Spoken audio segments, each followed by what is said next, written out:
The overall goal of this analysis technique is to gain an understanding of nanoparticle incorporation into polymer matrices.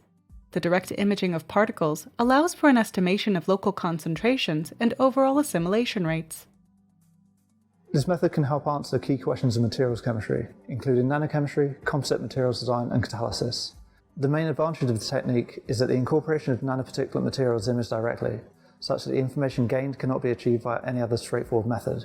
Demonstrating the procedure will be Dr. Sacha Noimark, Dr. JoVE, and Dr. William Peveler, postdoc from Professor Parkin's laboratory at UCL.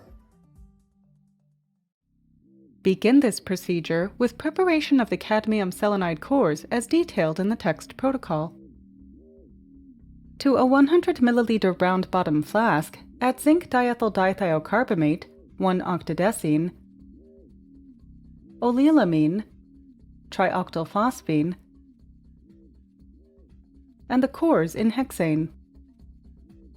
Add a stir bar and exchange the reaction atmosphere to nitrogen. Heat the reaction on a hot plate stirrer at 3.3 degrees Celsius per minute under partial vacuum until 70 degrees Celsius while removing the hexane using the Schlenk line.